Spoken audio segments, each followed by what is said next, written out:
kill him. Yeah! I say we hang him, then we kill him. Yeah! I say we stomp him. Yeah! Then we tattoo him. Yeah! Then we hang him. Yeah! And then we kill him. Yeah! I say we let him go. No!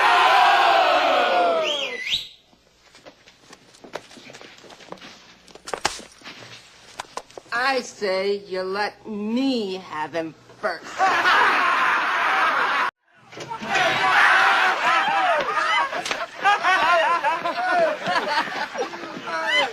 Thanks a lot, dudes.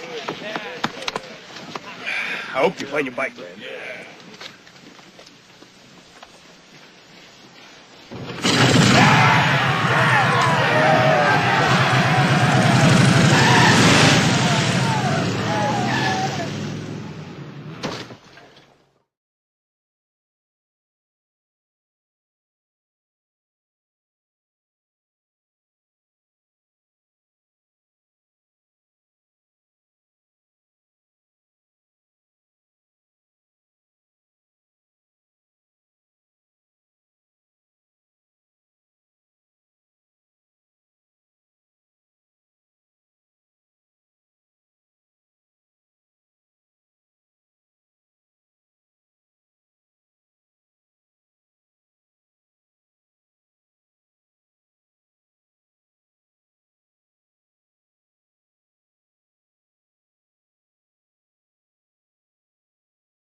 An asteroid bigger than the Great Pyramid of Giza, measuring about 525 feet, will be passing by Earth today. And for space standards, it'll be considered a close encounter, but the asteroid will still be about 3.6 million miles away. Now, this isn't the first time an asteroid has gotten this close to the planet, but it's getting attention because of its size. Most of them zip by our planet without any incident. But they are a wake-up call to the future, so that in the future, if we don't discover those objects early enough to be able to do something about it, they could collide with our planet and cause damage. Again, the chance of that happening anytime soon is slim. Very slim. An even bigger asteroid is expected to get close to Earth next week. However, space experts still say that these asteroids, they won't be visible to the naked eye. So slim, but there's still a chance. I guess. Okay. I raised my eyebrow. Like, I know. I doubt it. I doubt it. You probably could sleep easy, I'm sure. I hope so. Every time I see those stories, I'm like, I know. It's cringing. It's only in the movies. Yeah, there you go. That's a good only in word the for it. movies, you guys, okay?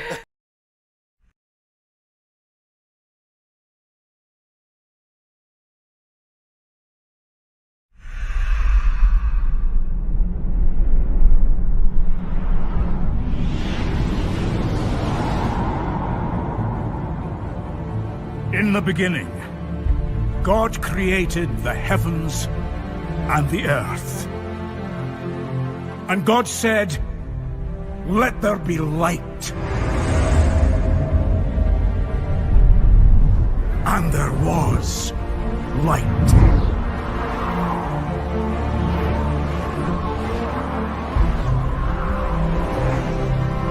Then God separated the water and the sky.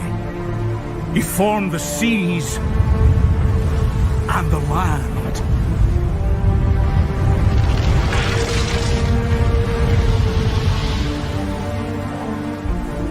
Then he covered the land with trees and plants.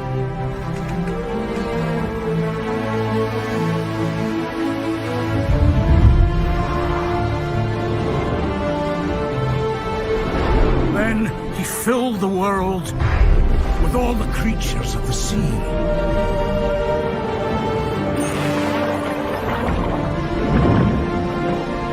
Of the air.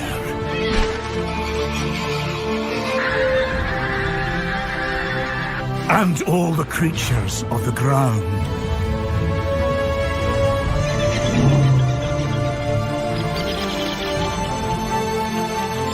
And then he made us.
Space, the boundary of human achievement, the new frontier.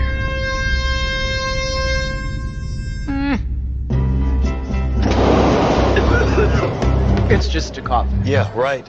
And the Earth is flat.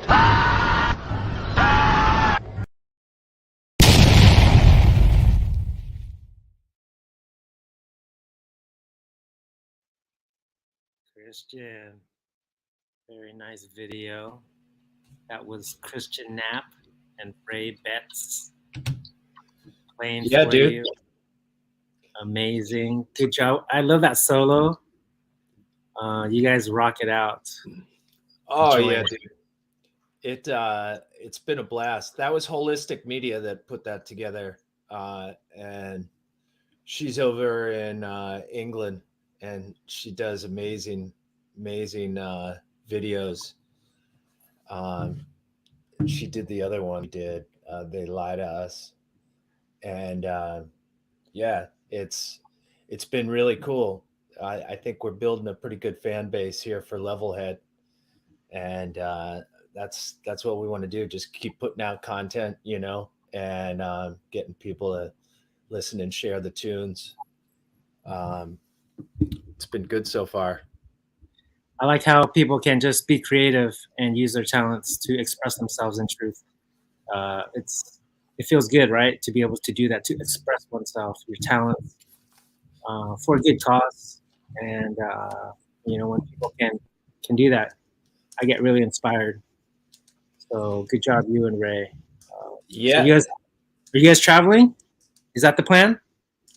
Yeah, we are. We're going to be meeting up with. It's a multi-part trip that we're taking, Ray and I. This is Levelhead's first road trip, and we are going to North Carolina. Is the first stop that we're making, and there is an amazing drummer that has been wanting to drum with Levelhead, and so he's got a studio set up in his garage, and it's going to be because in the past we've just been using like the drums that come on my amp. That it's like built into my amplifier. We call him Freddie Vox, our drummer, and my amp is a Vox amplifier, and this is going to be with a live drummer, and it's going to be amazing, dude. So he's also a guy that he's got amazing ideas for songs, and he's been a musician all his life, playing lots of different music instruments, from like cello to trumpet to drums, and he just understands how to drum, just like everything from reggae to ska. Some of the stuff that he's recorded, he's recorded like a couple hundred songs in the studio as the drummer, and he's just got really, really amazing rhythm. So we're gonna put it all together, and we're gonna live stream this whole thing. So hopefully, be presenting a pretty like a VH1 making of the band kind of experience for the Truth community. Where you'll get to see us, meeting up and rehearsing and making new songs and everything like that as it's happening. Just know that we'll be tuning in, and we always love a good live stream. Yeah, dude. So whenever you or Ray or whoever's on, we connect with, we're there watching.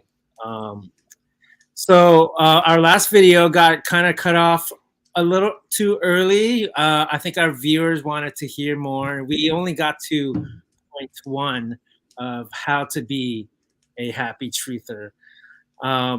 You initially talked about carving that path to happiness, like an active effort. Now, how do you do that? What does that look like? How do you carve that path, Christian? Well, that's a great question, and it's actually it's a bumpy path, definitely. Dude, we're surrounded with we're born into this matrix, okay? That as we're finding, I do research every day into topics that I think are in the back of my head that I've always wanted to unpack at some point when I had the opportunity just to understand what went on in historical events or mainstream stories that I knew didn't, rub me kind of wrong when I first heard them, but we never have time to like dig into all of these things, right? It's like we hear things and we're like, oh, I bet you that's a bunch of garbage, but do I really have the time to delve in there? Anything that you have a hunch, like at the first whiff, it doesn't smell right, doesn't pass the smell test. If you actually spend the time to research the narrative, you'll find that most of these events fall apart. Most of these historical things fall apart almost immediately when you dig into them, and you just start to see all kinds of red flags that just sound, and they get you asking questions of like what they're actually doing with these events and why they're doing it to us. But I think recognizing that we're being lied to on so many levels, to separate us, to get us fighting, to get men versus women, to get us forking over our money for things that don't exist. It becomes obvious that the agenda that is going on has been around for a long time, and it just keeps ramping up. It just keeps ramping up. It seems like the agenda is just sucking all our energy. That's Yeah, the dude. agenda. That's the agenda, basically, sucking all our energy and our attention. Yeah. So for me, you make a great point that it's an energy suck, and you see these people that are obvious victims of a massive. Look at most of the people walking around are tired. They're physically look really bad. Bags under their eyes, like disconnected to people, to each other. Yeah, fear works. Fear works against your body in very visible ways, and you just see people that are victims. They're fat. They're obviously watching the news. They're fat, fearful, unhealthy, depressed, anxious, scared, worried, dude, and happy, tired, just physically unfit, and so one of the big things for me is just getting in shape and having a healthy mindset is a big thing for carving the path for me. And I didn't always think that. I was probably knee deep in truth, maybe 5-6 years ago, and I look at pictures. I was overweight. I was definitely drinking too much, and that leads to a lot of weight gain. And you can see a lot of people, dude. I lived in California, and there's so many winos out there. They have high paying jobs, but they're just like, their face is bloated and their arms are like, they're so fat, dude. And you can see that their routine, just by looking at them, you can see that their nightly routine is probably going home, popping on the news and popping a bottle of wine open, right? And just sucking down a bottle or two every single night, waking up feeling horrible, feeling tired from a bad night's sleep, and going to a job they don't care about, to do something that they don't care about. and it's it's really sad.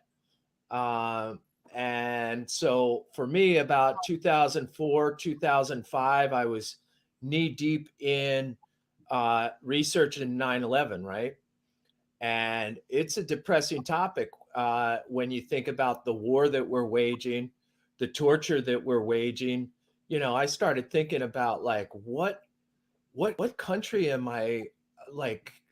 I used to be a proud American, right? And now I'm feeling like I can't stand with these people. Like they're talking about how it's okay to put a drill up against some person's head or to pour, water down their throats while they're lying down, and all these mechanisms of torture as a valid technique to get the fake information out of the people, that you need to. And I just started, I got kind of sucked into the whole thing, feeling very, very antsy, probably drinking a lot. Hey, Christian, it not only happens to NPCs and non-truthers, but it does happen to truthers as well, where they can get into a spin of darkness through learning these lies, through learning what we've been duped with these horrible big events that are caused to traumatize us and our kids. Yeah. So we're not, truthers aren't absolved from feeling unhappy, right? I mean, we still need to figure that out too. Just because one knows truth doesn't mean they're happy. Yeah, you're right. The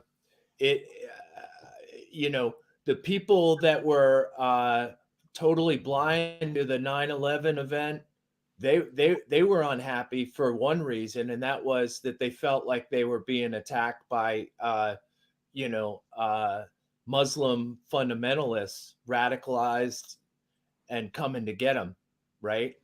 I knew that was fake and not true, but I was basically in a funk because I was feeling like I was part of a country that was pulling these lies on people and doing horrible things to fool the masses.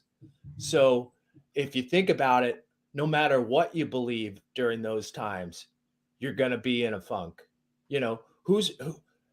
Name someone other than the guys that may be pulling them off for profit, buying themselves all these new islands and stuff like that. Maybe they were happy. I would venture to say that they probably weren't that happy either, because after a while, it probably, the material things that you get from participating in these events probably gets overshadowed by the fact that you wake up every morning thinking you're a piece of shit, so name one group of people that might have having a great time back in 2004, 2005, something like that. And it'd be hard to do, it's, and I think that's the whole idea. The whole idea is that the people at the top are laughing at everyone, that these things are being pulled off and being pulled off in the name of America, and probably taking it to the bank, and I think they kind of revel in it. But as you see, dude, a lot of those guys ended up just losers. Look at Buzz Aldrin and stuff. The astronauts, a lot of the astronauts that participated in lies ended up leading horrible lives afterwards. And you wonder, how can that be, right? Here's a national hero, ticker tape parade. You've got everything going for you, but you're a miserable bastard, throughout your life. And they have the same look on their face as everyone else. They're broken down, addicted to all kinds of antidepressants and drugs and alcohol and everything like that. They've got this look on their face because they've been covering shit up for a long time, and so even the participants in all of these things, they don't look good either. So at some point, I just decided that I was done with the mainstream life leading, and I stepped out of it. I was working in Silicon Valley. You know, I was working for a big computer company. They made the Palm Pilot. You know, if you remember the Palm Pilot, the little computer that you could, you know, carry in your pocket, and the precursor to the iPhone and stuff like that.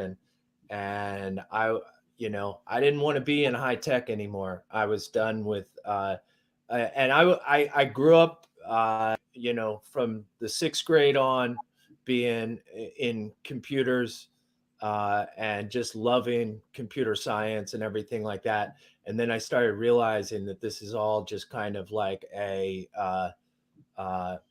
you know, a matrix of big data and, you know, creepy stuff that's being pushed out into the world. And I didn't want to be a part of it anymore. So I left high tech and I became a foster dad. And that was just like the change that I needed to really feel like the hours that I was spending were being done for something, you know, that I could stand behind. And so I became a foster dad, and I then became a teacher of the foster classes in Santa Clara County. So all the foster parents that came through, and adoptive parents needed to get a lot of hours of training through a curriculum and stuff like that. And I was the teacher of those classes, and I loved it. You know, it really made me feel like it turned my life around. You know, like I never looked back. I never really wanted to participate in high tech anymore. I went totally low tech, and I've changing diapers, and you know, it was. I was tired, like all get up at the end of the day, but I had a big smile on my face, you know, and it was, it got me to basically tune out from the madness that was on around me and focus on, you know, just helping out a system and kids that were in need. So that was a big thing for me. And so when you say, hey, how do you carve your way? Oftentimes you, you know, checking out of society for me is my answer. You know, the systems that you're participating in that, you know, are feeding the beast, disconnecting from them and finding new systems to replace them and to occupy your time. That's a big one for me. Did you have a similar type of thing where you started to realize what was going on and start to kind of contemplate what you really wanted to do? I'm realizing now that I think a big way that the system has gotten even truthers duped is that they're getting us sucked on the digital, being online. I mean, I get it. You know, we get our music, our movies, our entertainment, our truth online. I mean, some of these people are doing 9-hour streams. They're in their room doing 9-hour streams nonstop. And I get it. They're talking about truth and it fires them up. And I like a long video, a live stream too. But come on, 9 hours? I mean, I think there's a point to it where it's not healthy, honestly. I mean, you can learn as much. Like the idea of getting involved in like the actual time that you're putting into the live streams becomes like unhealthy. Yeah, Freedom Grower was talking about that. Like where he really he kind of doesn't really want to be like internally. He doesn't want to be. He knows what he would have to do if he really wanted to advance his channel, but he's kind of like self-sabotaging that because he doesn't really want that, you know.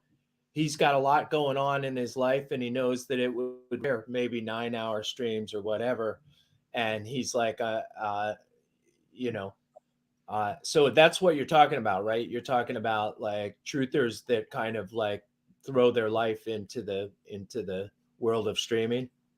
Yes, and you know what? I love a good live stream. Don't you know, take my words out of context. I love it.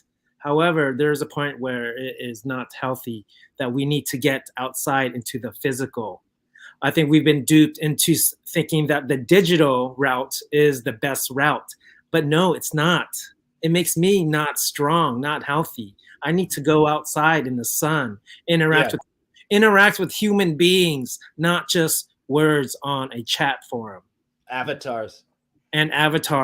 Because I mean, yes, it's great when we meet each other in person, but how often is that? But how often do I see my neighbor outside? Or how often should I talk to my neighbor outside?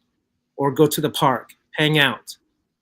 I did that today. I just felt so tired and weak, just being on my computer, being on my phone, you know. It sucks the life out of you, doesn't it? Like, and we feel like, oh yeah, we're getting energy from it, but no, we're getting actually zapped of energy from being online so much that we've just lost the connection, interacting with another human being in person, and then exchanging that energy. That's where we get the real energy.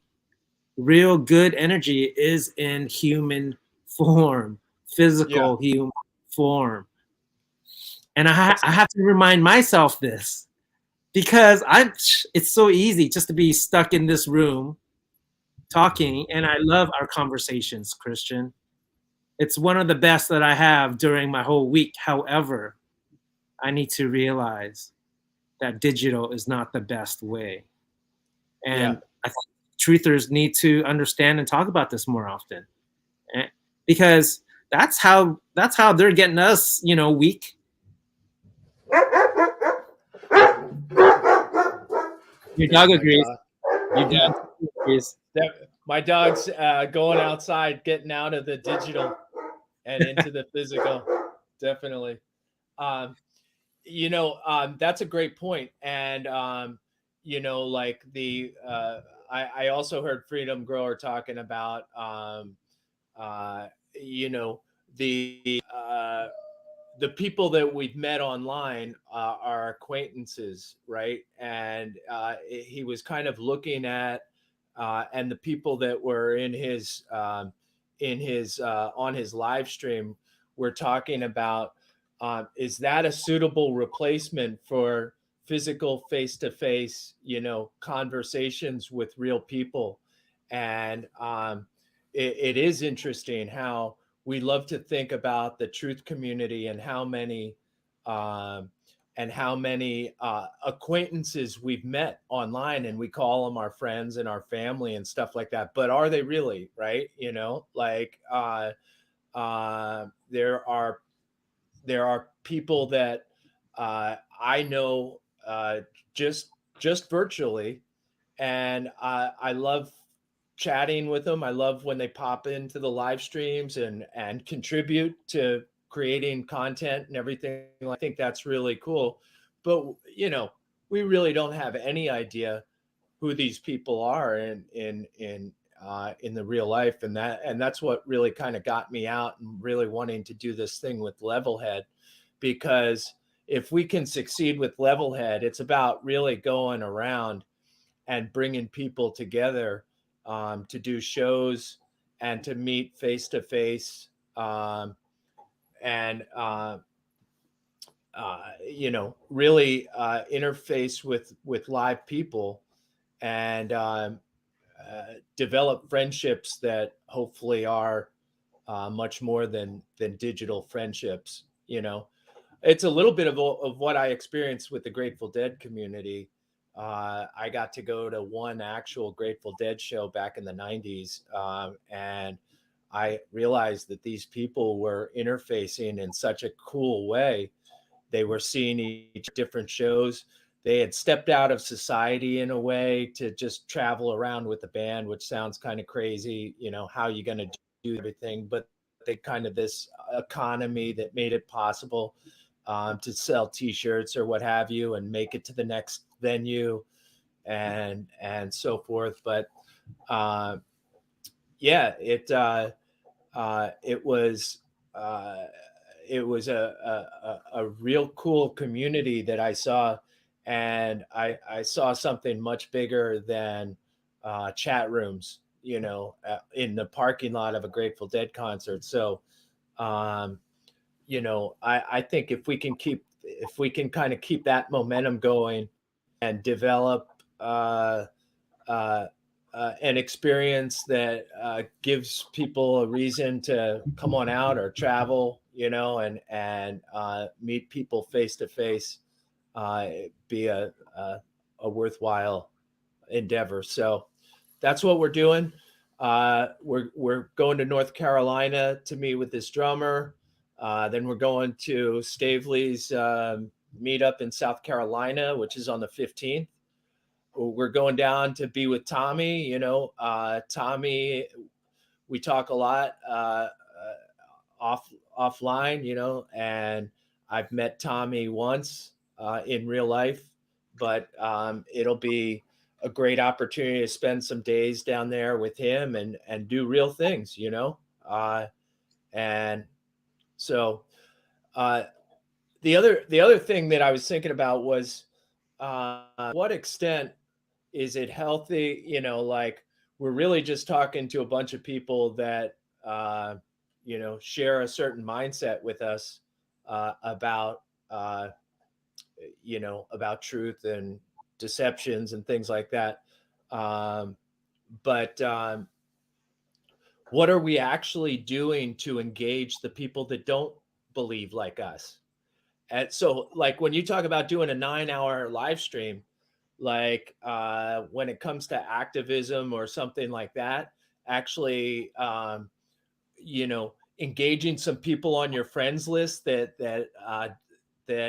don't believe in the flat earth, like, you know, and maybe spending some hours with them. I've got some chats that have been going for many, many hours with Globies and things like that, that I'm really trying to engage them with things to think about, you know, you know, so if we spend all this time just talking to ourselves, you know, what time are we really spending talking to the ones that we really need to bring on board, you know? And so that there has to be an equation. There has to be an equation and a balance there.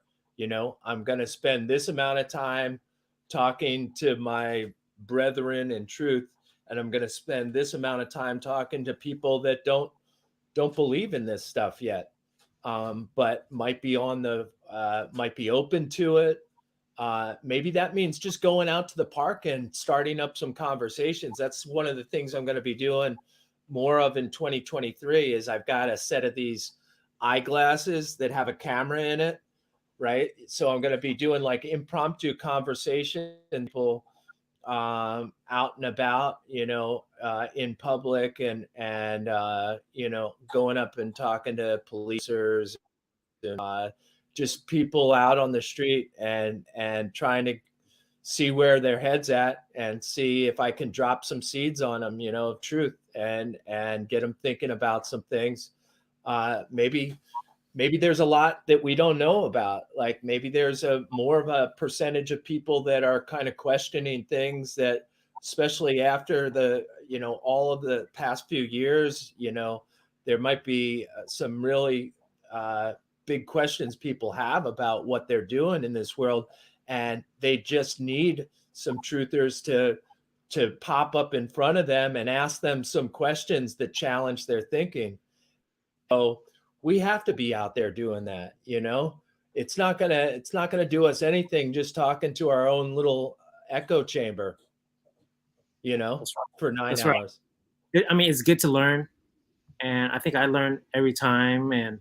But there comes to a point where it's like, how much knowledge do I need to know before I can interact with another human being in a way where, maybe the energy is not as heavy, but it could be light, it could be fun. Maybe 90% of the time that I spend with someone in human form is just building up a relationship. And maybe it's those 10 minutes that I'll get in a conversation, or 5 minutes, or even 2 minutes, that makes the difference.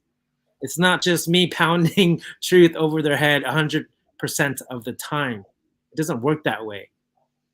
I need to be in the life of my son. I need to hang out with him. I need to go to the park with him and go to the movies and have fun with him. And that's when he'll have a question on his own, he'll ask me. And then that's when I'll be able to give him a legit answer. And he will be open to hearing what I have to say. So I'm learning a lot. I'm definitely learning a lot. And Christian, we've all had to be there. We've all had to dig deep, heads down, seeking truth, watching videos 9 hours a day, 10 hours a day.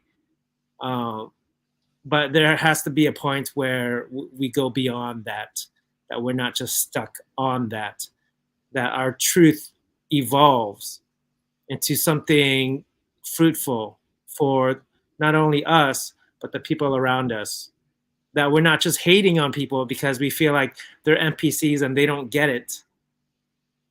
I've been there, but I'm past that. I'm more about just trying to understand them and having them understand me. And if it forces me to put down my ego a little bit just to listen to them and their logic, then it might be worth it in the end. It'll actually make my life happier, I think, because I'll have better relationships with the people around me. Yeah. Well, dude, on this topic of, letting the darkness creep in with being a truther and so forth.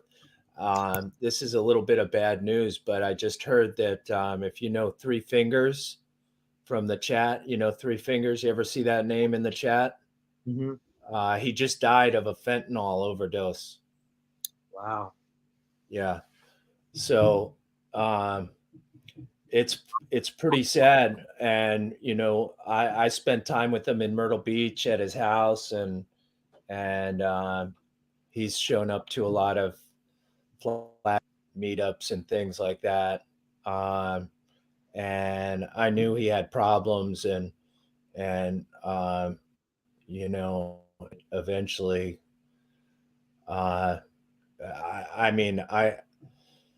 he's the kind of guy that really took a lot of this stuff really hard. Like, he'd be on the streets just yelling at people about, like, you got to wake up, about different things. And he was in a lot of people's faces with the truth, and you could tell he just like, he really let it get to him. And yeah, I don't know when it happened, but it just Ray just told me that 3 passed away from a fentanyl overdose. So it can get lonely. I know it was lonely for him, and it was like really cool to be able to go on over there and spend time with him. I mean, when I went over there, he just was like, just to be with another truther in real life was very meaningful. So, he was a guy that listened to a lot of these streams, and he was on these streams a lot, right? He'd be in like everyone's streams. So like on a daily basis, maybe he was on streams 12 or 15 hours,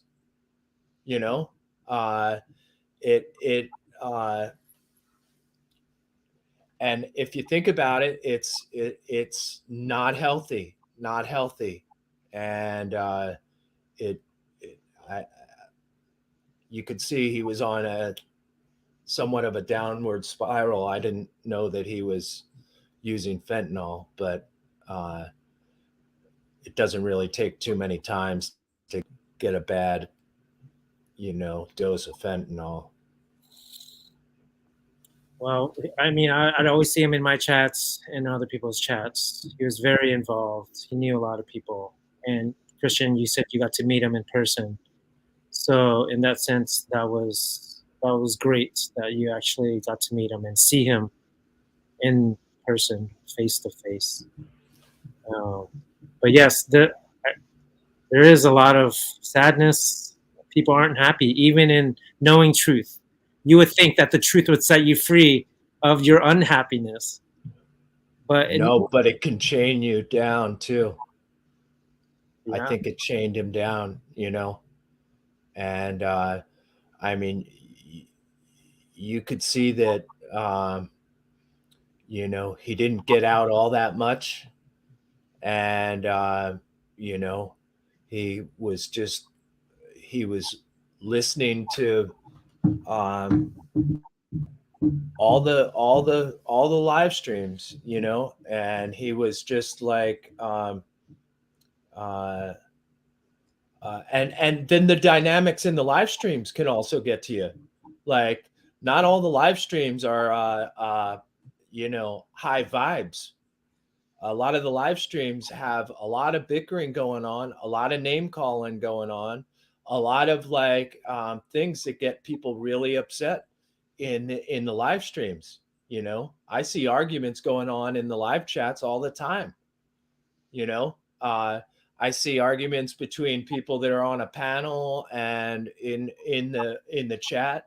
I see people that are getting really fired up because they're being called names that are really upsetting. I see, two people on a panel going after each other because, and all this certainly is not only unhealthy, it makes the truther community look like a bunch of tags, just all. It's not going to bring a lot of people into the fold when you pop on a live stream and you see people calling each other all these names, and using horrible words to describe other people in the truth community. Why would you ever want to join something like that? It'd be like, hey, come join our athletic league, and then all of a sudden you start seeing these people just backstabbing each other, calling each other shills and everything like that. And just why would you ever want to join that athletic league? You'd be like, no, thanks, not down with that. So what are we really doing? What are we really looking like to the rest of the world? And I'm sure it's going to be used against us when people say, do you really want to join this group of believers?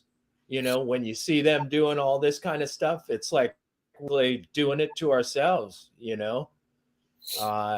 so maybe we got to focus less on quantity hours of live streaming and focus a lot more on quality, and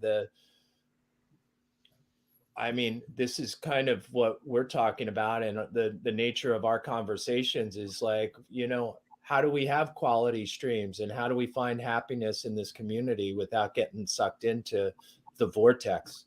I think the first step is to just talk about it. We can't. There's no way to control it, Christian. What I'm saying? It's just gonna go how it's gonna go, and and like what you said, you have to carve your own path of happiness. Carve it for yourself. You don't have to go the normal route where everyone else is going. Just carve your own path. Make your own high vibing friends. Find your own truth channels that don't push fear and negativity and hatred and division. I get it. It's frustrating when we have NPCs in our lives, but And I used to do this too, where we talk about NPCs in a way where like they're not human. Well, okay, maybe they aren't human, but we still gotta like show some dignity of love, you know, or maybe they're just not consciously where we're at yet. And that's okay. Like I should still be able to have a relationship with my brother or sister, even if we don't believe that the earth is flat, or even if they don't believe that the Mandela effect is real. I should still be able to have a normal conversation with them. Yeah. Truth should divide me between them. It should bring me closer to them, where maybe I have more compassion, more understanding. Yeah. It's hard to get there. Yeah, I mean, that's one of the things that I want to do in 2023 is really kind of like highlight the flat smacking that I thought has been really positive. And I mean, if you think about it, if you get into an argument with someone about the shape of the earth, then you've lost because, you know, if they don't respect who you are and they don't respect what you believe, and you're at the point of hurling insults at each other, it's game over, right? You might as well just walk away and be like, fail. That was a fail. You know, I told him to fuck off and he told me to fuck off, and I never once got to, you know, and the flat smacking and the way that we're going to win people over is with, like you're saying, you know, having conversations that are not emotional, right? They are based in actual facts that we know, right? And not going off on tangents about things that we don't know, or just, you know, we kind of speculate or something like that because someone's going to easily poke holes in that. Stand on what you know, and build trust as a person with the other person. And when you do that, they're like, that guy was cool and he seems smart, and you know, maybe he wasn't like, you know, maybe I need to look into this stuff, right? But really it just is as simple as that.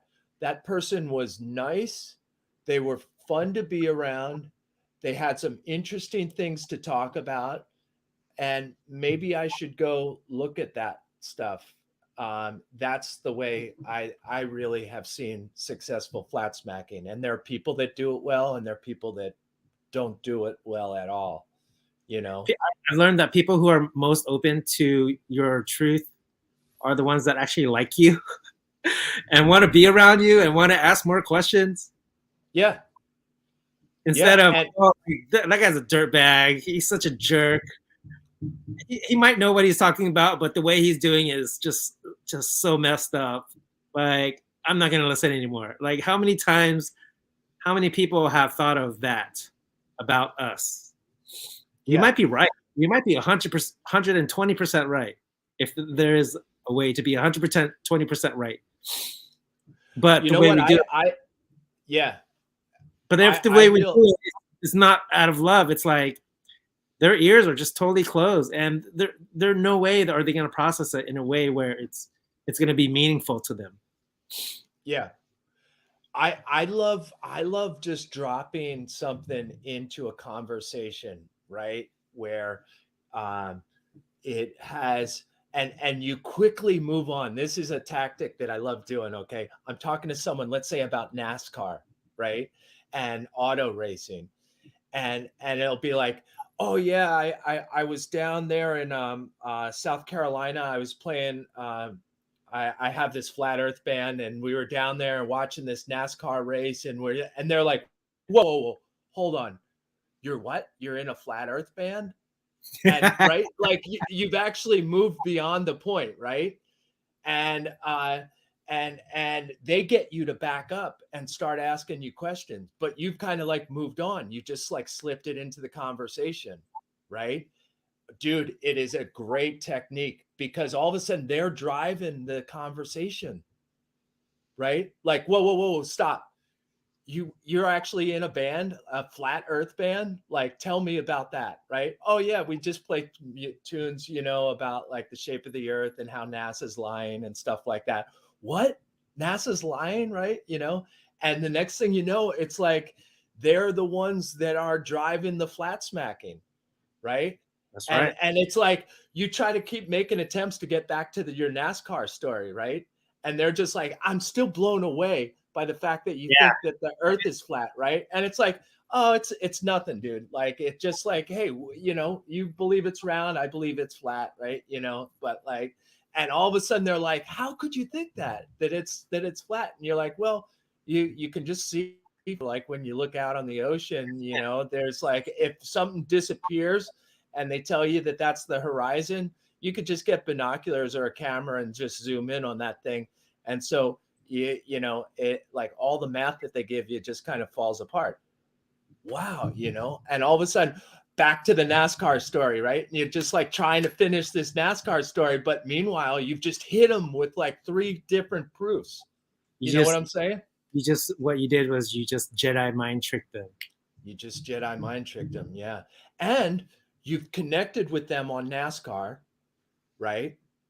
You haven't been in their face about anything, right? It's not like, hey, what do you think? Do you think we live on a ball? No, it doesn't start that way. That's not the way flat smacking starts.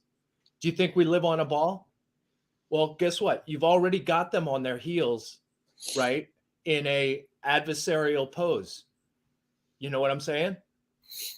They're already like this, ready to like defend the ball.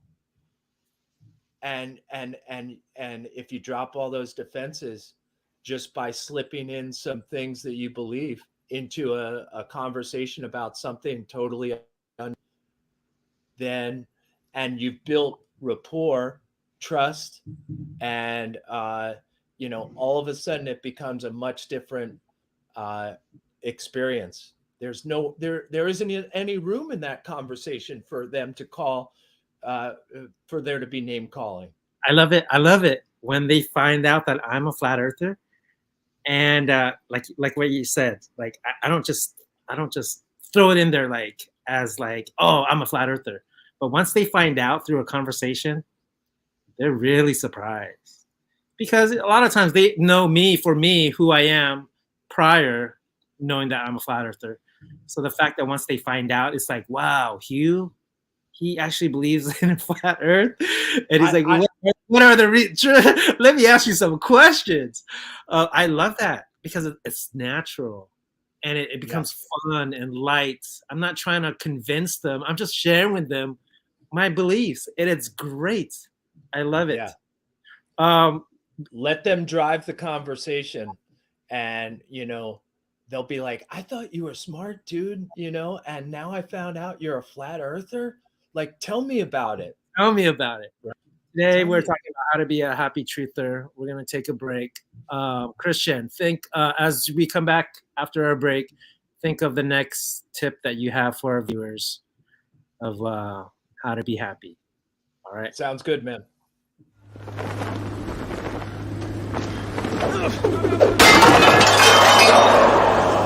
Are you not entertained? Are you not entertained? Is this not why you are here?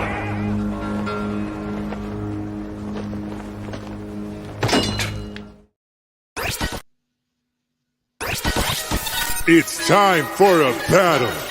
Teacher versus student. Now listen here, Timmy. I want you to know the earth is round and we call it a globe. We stick to the earth because of gravity.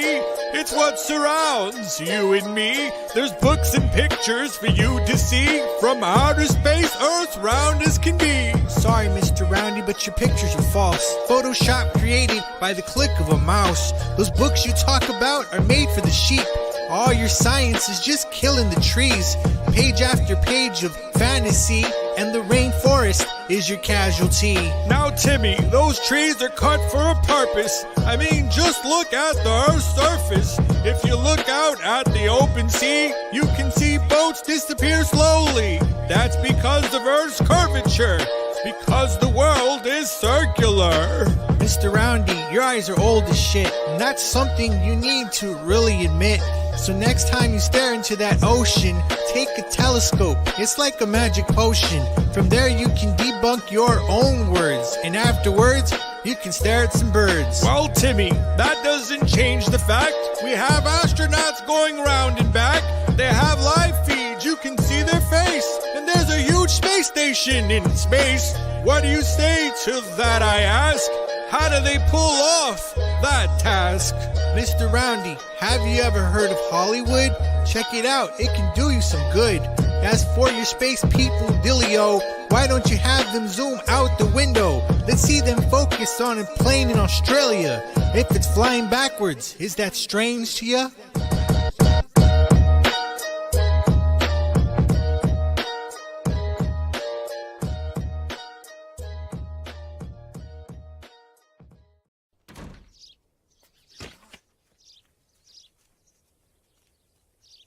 Tina, you fat lard, come get some dinner.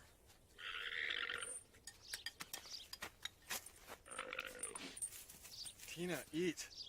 Eat the food. Eat the food!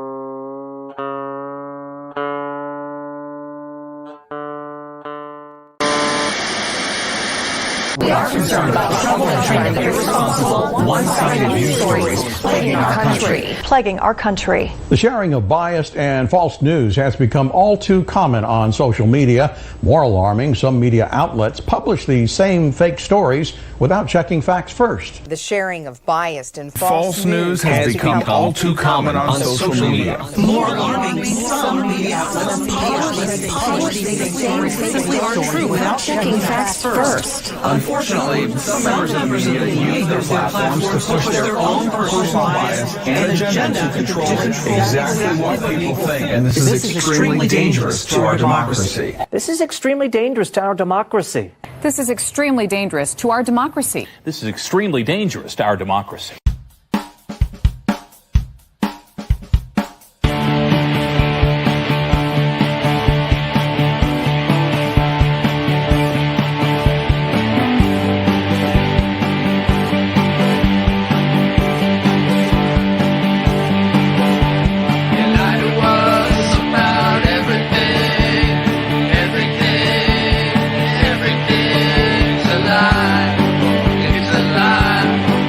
It's a lie.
Don't trust fake news.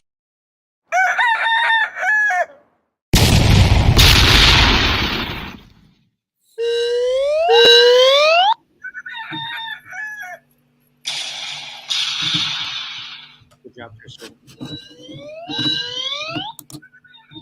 Thanks, man. Funny, in the chat we were talking about how our first show was a dining room that we played. We were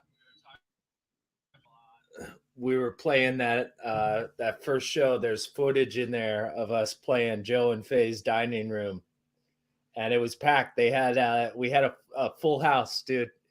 Fill in their house. It was raining outside, so we had to set up in the dining room, and it was a meetup, and it was packed. It was great, and it was, you know what? It was so super fun because I don't know. You've heard all my other music, right? Like it kind of is slightly different. This band Levelhead is a distinctly Ray and myself venture where it's got kind of a different feel to it.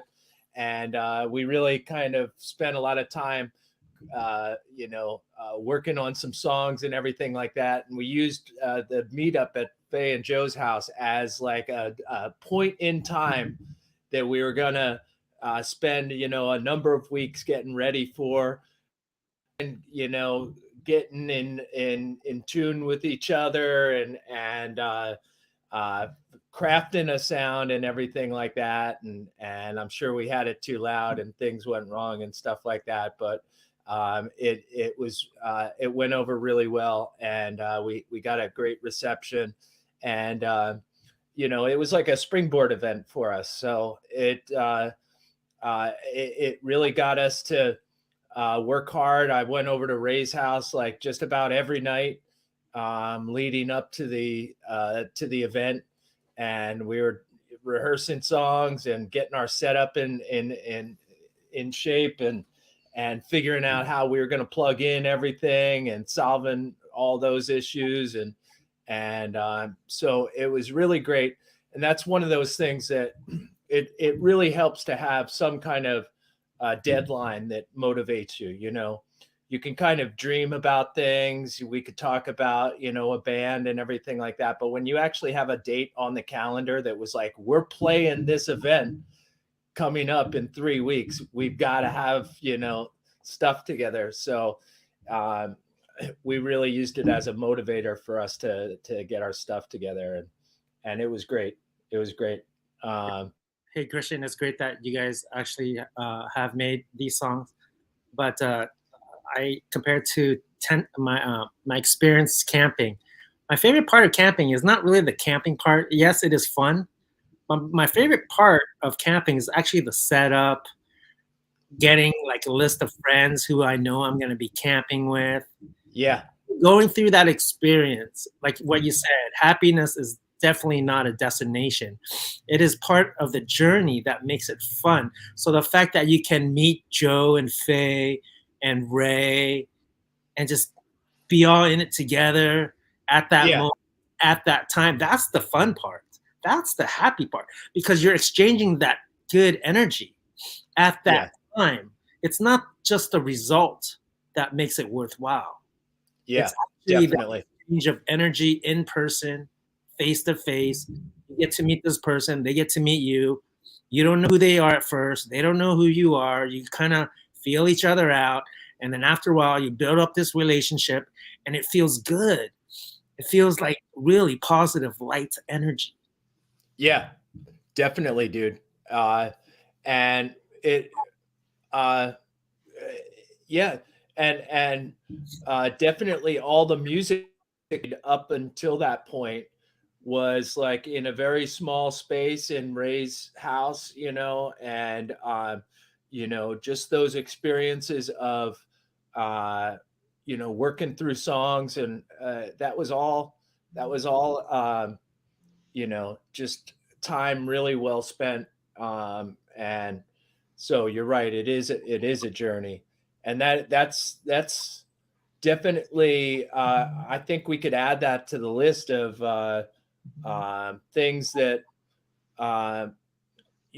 how to be a happy truther is enjoying the journey. Like we're not going to get to a destination with truth, right? Truth isn't a spot that we land on and we're like, boom, we got the truth, right? But the journey there is what we have to savor. So and journey with the people that we love right next to us, doing it together. That's the fun part. Yeah, definitely. Happiness, Yeah. Like one thing is knowing Brian Stavely, like online only, and hearing his live streams and his way of thoughts and his brain, right? His amazing brain. And another thing is just sitting next to him, putting my arm around his shoulders and just giving him a hug and saying, "Hey, it's good to see you, Brian." And seeing his facial expression and being at a meetup, experiencing the energy together, that is what we need to focus on. Yeah. Build up each other, build up this community, not tear it apart. Yeah. I had some great, we had an Airbnb together for a number of days. I think it was like 5 days. I was going through a rough time and he was up for, I forget what he was doing up in the New England area, but we got this house in Connecticut and we were just sitting back watching movies, laughing, dude. We laughed our asses off. And it's exactly what I needed, just exactly what I needed to kind of like, just refresh and it was a great time spent with him. I think it was like 4 days or something like that we had together. And so, yeah, that's definitely a key. Savoring those things and looking for those opportunities to get out of the PC and into the real world, and being face to face with people. And what's really cool is I love seeing people doing things that are not even meetup related. It's like one thing to have an event where a bunch of truthers come and it's like, oh, we're going to just like talk about truth all weekend or something like that. But it's another thing to see a couple truthers, go into a ball game together or something, or, working on a project together, building refurbishing a car together or something like that. And it's like, those are amazing times too. You're working on something totally unrelated to truth. And that's a real friendship. It means that you've actually taken it to the next level and you're actually working on things that are, outside of the truth community. They're not meetups. They're just, you guys are helping each other out or taking a trip to, and I love seeing posts like that, group of people, here we are, building something in someone's backyard, helping out this other person, get their house moved or something like that. And it's like, yeah, that's gone beyond the meetup and it's like really building a friendship. So I love seeing it get to that level. Those are real friendships, people sharing family as well,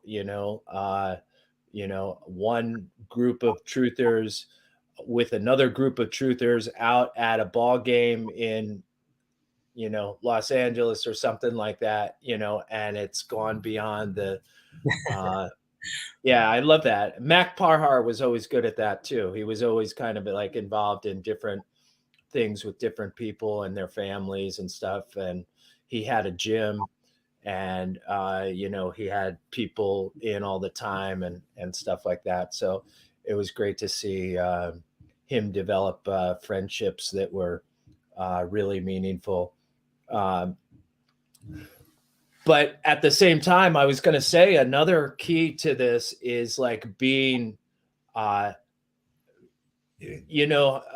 is more is something, and it's like being comfortable with less is more. Like if you really step out of, if you recognize that we're in a system that is meant to enslave us and meant to suck you in with like all of the trappings of the fiat currency and everything like that, and you really take a step outside of that, and you realize in all these different aspects of your life, you're going to get a lot more out of paring down to less things, less people actually in your life, but more meaningful relationships, and being able to be okay with that is not easy for a lot of people that have like huge families and huge friend networks. Okay.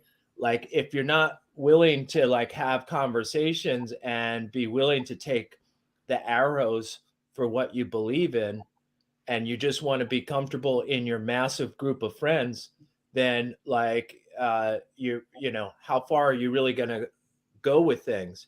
But if you're willing to say, I'm okay with people walking away from me, I'm okay with people calling me a lunatic and really don't want you talking to me. Maybe I've heard people say, I don't really want you talking to my kids anymore, right? Not to me, but like I've heard people tell me stories where other people in their family have said, I no longer want you around my children because of what you believe, right? And it's really sad. But one of the keys to happiness, and this is biblical, being able to kind of like stand alone in certain situations, and to be able to be okay with things slimming down. Your Facebook group might get trimmed down in half if you put out a post that. Oh no! Yeah. I'm not even on Facebook, so that's not my problem. Yeah. But it's great to, it's great to see people that are okay with that. And it actually is, it leads you to a more happiness than you had all of the fake friends that you had, and so I think less is more. I've gone through, ever since I left Silicon Valley, I've been thinking about the sparseness and paring down all of the assets that I had into not needing the amount of space that I needed in my life. And really just getting a lot of satisfaction out of not having a million things that I had to keep track of as far as assets and everything like that. Well, it might mean you having to subscribe to less truth channels as well, not trying to keep up with every video. Like you said, less can be more. Yeah, definitely. Especially if we know that all we really have here is time, and that precious commodity, needs to be looked at, examined, and how much time am I spending on these things, and balancing that out in your life, like we were talking about before, getting outside, getting with people that don't believe like you believe, getting in large, other groups of people, and finding out and sharing the good news that you have, that you don't have to be afraid about these things. It blows people away when you tell them some of the things that you no longer believe, And it's like, well, would it shock you to know that like my life has been a lot better now that I don't believe those things, and it really is a great feeling knowing that we don't fear the things that all these people are fearing in the world, and it should show. I mean, we should be happy about who we are, even though we're living in a pack of lies, in a matrix of deception. And I think that's my tip to be happy as a truther is there is really no need to be in fear. No more, because once you really learn the truth about events, there's no need to be afraid, because a lot of them didn't happen. And we were duped that we thought that they did happen. So a lot of it could be in our minds, and that to get over it, you just lay it aside. Put down your burdens, brothers and sisters. Lay them aside and just enjoy life. There should, honestly, learning all that I've learned, I realized there should be no wall in front of me to prevent me from being happy. I'm the only one that prevents myself from being happy. Yeah. Because there is no more fear. None of that. There's no excuse. Yeah. I'm not a victim. I'm not. Yeah. And truthers, you are not a victim. If you think that you are a victim after learning all these things, you are doing it wrong. Yeah. Yeah, exactly. It shouldn't chain you down, right, Christian? It should free you up. Yeah. There's I had a nothing- great conversation with my son this morning where, we were talking about things, and he was like, he said something like, oh, that could be stressful, but I don't worry about it. And I was like, yeah, that's a great way to look at it. And, it's just like, it's just like school shooters or something like that. There's no need to worry about like someone coming into your school and like shooting people down, right? And don't worry about that. And it's good for him to have that feeling, because a lot of his peers that don't feel that same way, and their parents basically have pushed this fear, and their school has pushed this fear into them. Parents are taking medication for their depression, anxiety. Yeah. So that they push it down to their kids, and then they feel the same way. A lot of people are on those type of drugs. A lot. Oh, especially after the past few years, dude, with all the lockdowns and everything like that, man, the whole psychiatric world and the psychiatric drug market must be just skyrocketing, dude, because there are so many children and adults that are so messed up after the last few years. It's it really is I mean, all the marriages that have been affected, and counseling services that are needed. And it was sad,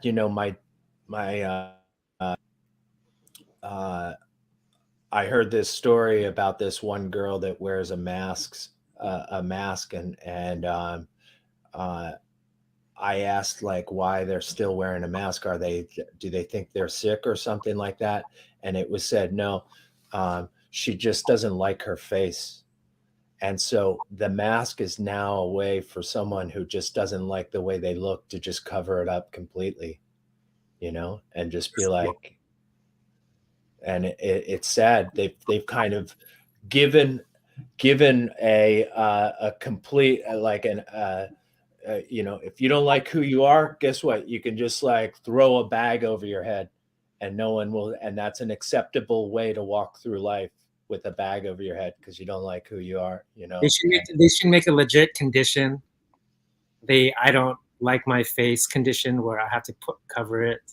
It's probably a real condition that people have, and the covering is just a way for them to show that condition of theirs. Yeah, it just is, instead of like working through that condition and that feeling, because they're actually not ugly or anything like that. There's no reason to feel that way, but they've just made it so easy to cover your face and to be looked at as a normal person in society walking around with a face covering. They've made it so easy to just say, if you don't like, throw a cover over it and you know, go through life that way. And so I think a lot of kids have used the mask as like a safety device, like just kind of like a hiding mechanism, comfort blanket kind of thing. You see it more now because there are less people wearing masks. So the ones that do wear one, like let's say in an establishment, I mean, I'm not the only one thinking, why are they wearing it? I'm sure there are other people thinking the same thing that I'm thinking. Why are they wearing that? They don't have to. They're the minority, and I'm not going to force them to take it off. Okay, they can do whatever they want to do. However, it just shows that there is a condition that people do suffer with currently. Yeah. When 90% of the people are not wearing a face covering, and you're maybe the 5% or the 10% that is in the room, you're going to stick out, and people are going to wonder why. It's not necessary. I'm not sick.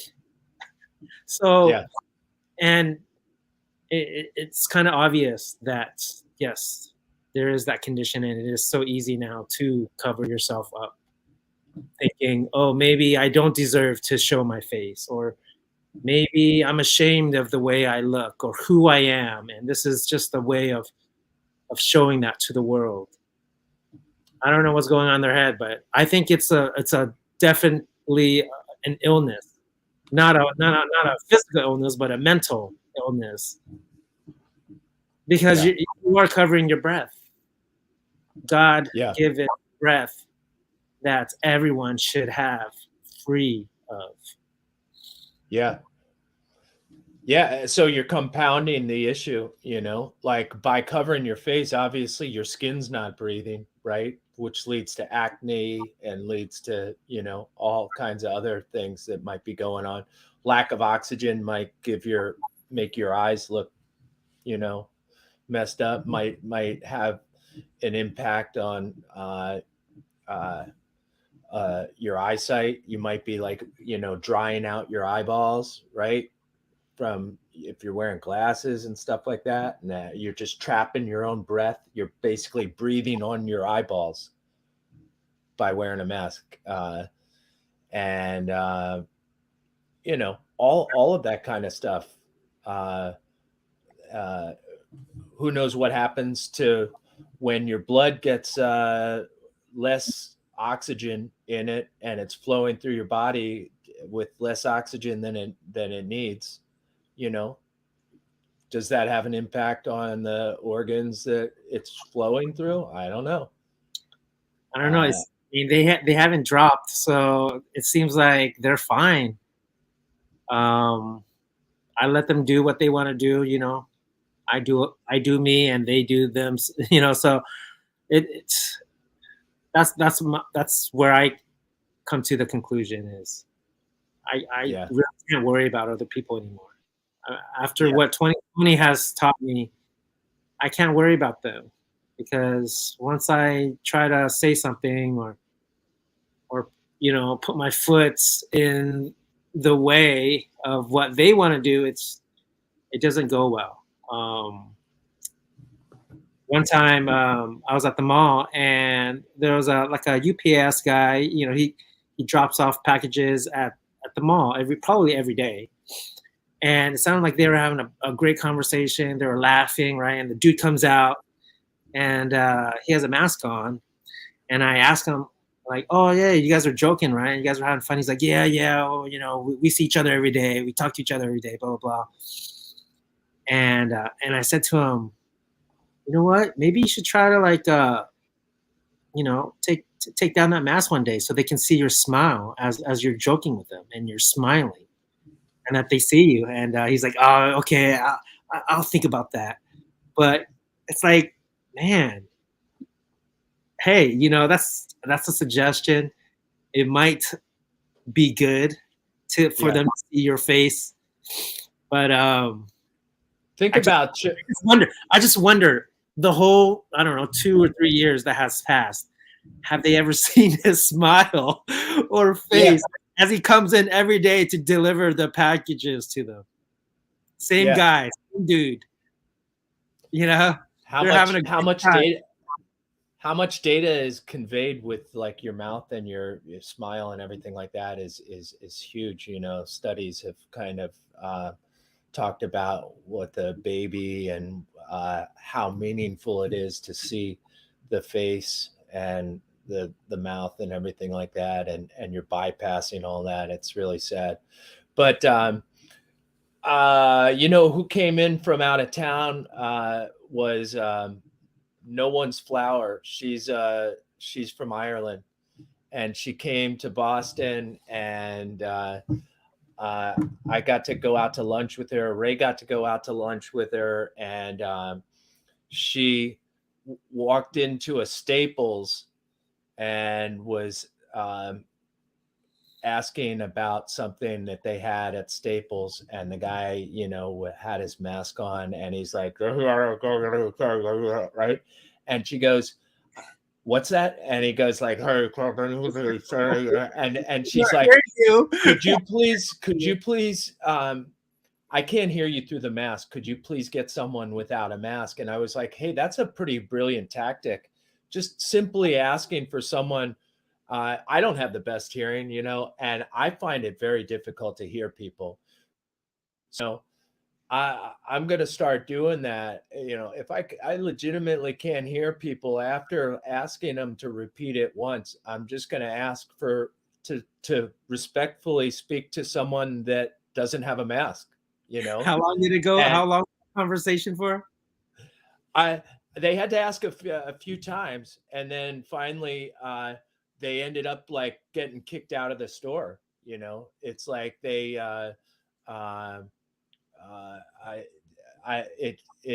they kind of took it the wrong way. But I think if people, Ray said 15 minutes it went on for with the guy.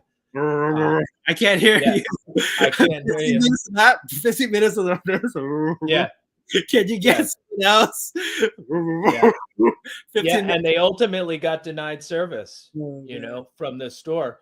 So like the thing is, we could hit these people with their at this point in time, it's really kind of ridiculous. And I think a perfectly reasonable approach, now that we see that it's kind of optional at a lot of places, we can actually use our power to respectfully ask to speak with someone without a mask for hearing purposes.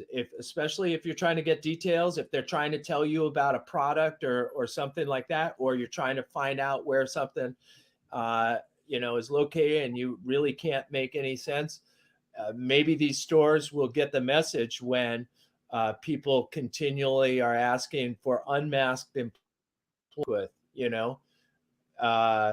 It could also mean, that the customer leaves not a happy customer, and maybe doesn't even make the purchase because they couldn't even get the information straight from a masked person, But there should be nothing wrong at this point for asking a store manager to respectfully speak with another employee that doesn't have a mask on.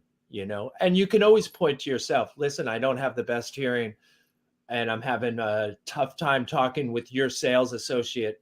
Could you please connect me with someone that doesn't have a mask? I was at a liquor joint today, and there was a guy ordering, and he had a mask on. And I don't understand how the cash register person taking the order can understand what they're ordering. Yeah. There's a lot of. Can you say that again, sir? Oh yeah. I didn't hear you, sir. What did you say, sir? There's a lot of that. There's a lot of inefficiencies with the face covering. Like you It cannot really is. understand someone just speaking behind a face covering. You cannot understand them. They're not. Yeah. First of all, you can't see their lips move, so you don't know what they're saying. And second of all, they're muffled. Yeah. I mean, if they can't supply you, I mean, making it obvious that they're going through a lot more hoops to help you out. Like, could you please write that down and make it so that they have to write something down and hand if and take the time, and they'll start realizing they're losing money by spending with their masked associates, might make a difference. They might say, we've gotten so many requests for unmasked employees that, we're going to move people around, or, it just, and we don't have to come across looking like we're, conspiracy theorists or anything like that, because it's really just about getting proper communication with people, being able to understand what they're saying. I want to make sure I understood that product correctly. Did you say it's 3C49321? And if they go, yeah, it's really good, you just say, you could even screw it up a couple times. So it's 3C532. No, it's 4C5. Yeah, and just like mess with them a little bit, but do it respectfully. And then at times you might be like, could you write that down for me? Because I really don't think I understood that. And maybe they'll also start to get frustrated, and they'll think like, maybe next week I'm gonna like take the mask off, because I'm really getting a lot of people that aren't understanding what I'm saying. And but I thought she, I thought it was great to see her do that. She probably does it in Ireland all the time. Just,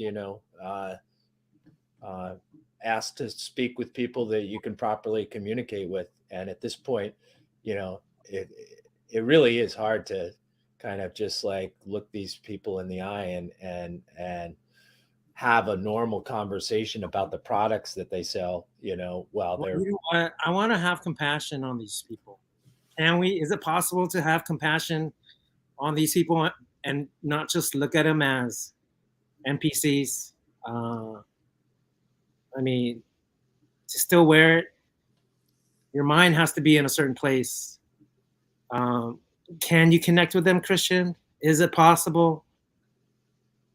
Are we there? Is it our purpose to convince them otherwise, or just to let it be? How do you go about it? Well, I think definitely, getting up in their face about the science of masks, I don't think works. Like if you just say, those don't work, you could point out obvious things that might be, how many people you see wearing it under their nose, which is just like so bizarre to me, that someone would go through the steps to wear the thing, but then have it stopping right here.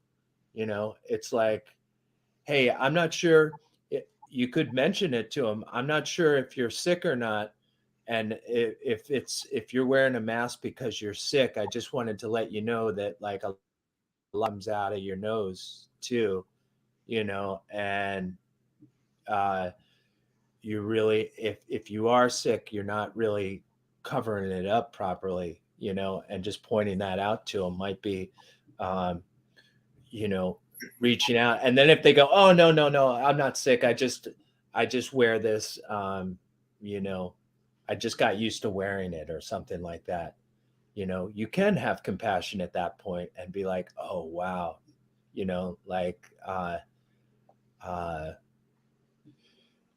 that's surprising. It seems so foreign to have something in front of your mouth, doesn't it? And just try to make a couple obvious points to them and stuff like that. But not necessarily just throwing a bunch of science and calling them like, you know, names. I think society is making it normal for them to pressure workers to wear it. I'm sure a lot of them don't want to wear it, but I think that's starting to become the norm now, where workers are just gonna have to wear it, and that hasn't stopped here around here in a lot of places, and people seem to be fine with it. That there has to be a certain type of demographic of people in certain positions that are maybe asked to wear it. Yeah, but I see a lot who are actually under you know, they're working and they have to wear it. So I think unfortunately that might become the normal, which I hope it isn't. But maybe it's a certain type of class that has to wear it. I don't know. But it is sad, because I mean, what are you gonna do or say to prevent them from not wearing it? Yeah, I always enjoy speaking to someone face to face. You know, when I see their mouth, their lips. Yeah. You know, it's a human thing, and I'm sorry, I'm human. I'm sorry. That's just how I communicate. You're Hugh, man. Yeah. Well, my middle name is Min, so Hugh Min. So I am. Is it really? Yes. I am Wow. human. I am human, and that's how I want to connect with other humans. I always thought your show should be the Human Show, like the Truman Show. There you go. It's the same thing as, like, you know, like when someone hides their hands, it's kind of suspicious, right? Like, you get suspicious of someone hiding their hands. Don't you get suspicious of someone hiding their face? Like, it's the same thing. Yeah. Like, how can you really trust this person if they're not showing their face? I want to see your face. Yeah. You're beautiful, you know? Like, show it off. Smile. I mean, you could actually start out being compassionate, like make the assumption that everyone wearing a mask is under the weather and sick. And just like say, hey, I hope you feel better. You know, and they'll be like, what? Be like, I hope you feel better. You're sick, right? And they go, like, no, I'm not I wear sick. this all the time. I'm not sick. All the time. Like, oh, wow. Hey.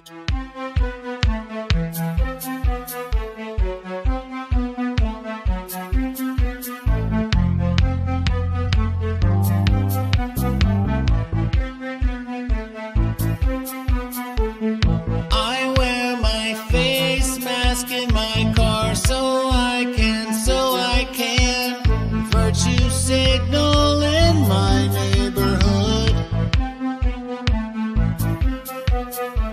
And I wear my face mask when I walk so I can make sure they all know I'm really smart.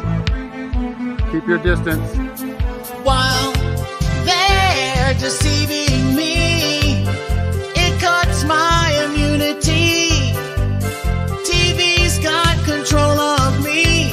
I turn it on, they say. But this is not over yet. Don't trust a man with the orange skin, oh no. Comes from China. There has to be some form of punishment. Don't mess around with the CDC numbers. Oh no, I can't believe it. We gotta make him a billionaire, oh yeah. And then the final solution, which is a year to 2 years off, is the vaccine. I wear my face mask in my house so I can stop a symptomatic disease spread to myself. And I wear my face mask when I bike so I can placate all the Karens at the park. And now the who is deceiving me? Trade freedom for security. TV's got control of me. I turn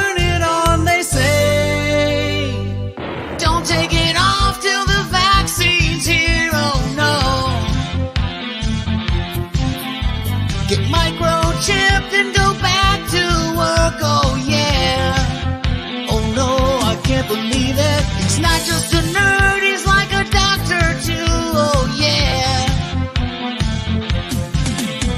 The contact tracer's knocking at my door, oh no. I'm just a number.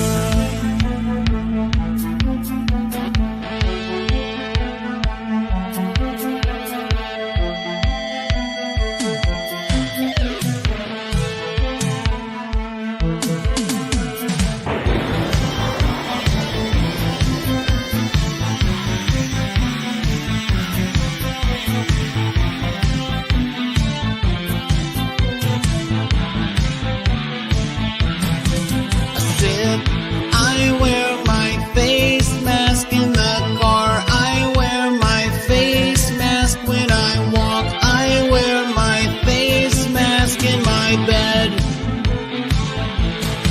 I said, I wear my face mask when I eat. I wear my face mask when I sleep. I wear my face mask, I can't breathe.